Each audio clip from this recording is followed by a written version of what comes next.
আসসালামু আলাইকুম। সবাইকে স্বাগতম মুভি টু বাংলাদেশী ইউটিউব চ্যানেলে। আজকের ভিডিওতে আমি আমার সন্দ্বীপ ভ্রমণের কিছু মুহূর্ত আপনাদের সাথে শেয়ার করব।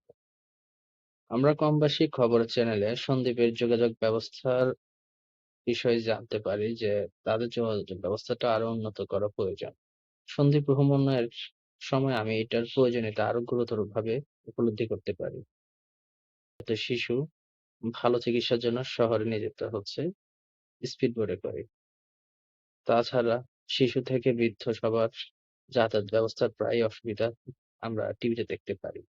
তো সন্দ্বীপের যাতায়াত ব্যবস্থা অবশ্যই আরো উন্নত হওয়া প্রয়োজন বলে মনে করি আমি।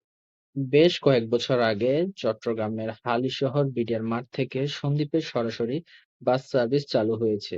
সে বাস সার্ভিসের মাধ্যমে যারা হ্যাসেল ছাড়া ভ্রমণ করতে চায় তারা যাতায়াত করতে পারে।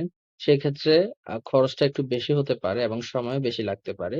বাট যারা স্পিড বোট বা ঝামেলা এড়াতে চায় বা ফ্যামিলি নিয়ে চলাফেরা করতে চায় তারা সন্দ্বীপ এক্সপ্রেস এবং লুসাই পরিবহন নামে যে ২ টি বাস সার্ভিস চালু হয়েছে তাদের মাধ্যমে খুব সহজে চট্টগ্রামের হালিশহর থেকে সন্দ্বীপে যাতায়াত করতে পারবে। লুসাই পরিবহন বাসটি আপনার মাঝিরঘাট, সন্দ্বীপের মাঝিরঘাট পর্যন্ত যাওয়া আসা করে। আর সন্দ্বীপ এক্সপ্রেস এসি সার্ভিস যেটি আছে সেটি আপনার এনামনাহর পর্যন্ত চলাচল করে।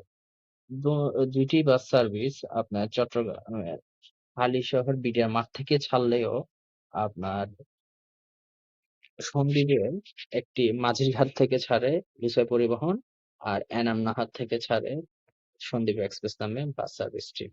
বাসের সময়সূচি এবং ভাড়ার বিষয়ে বিস্তারিত বাস কাউন্টার থেকে জেনার অনুরোধ করছি। আসসালামু আলাইকুম।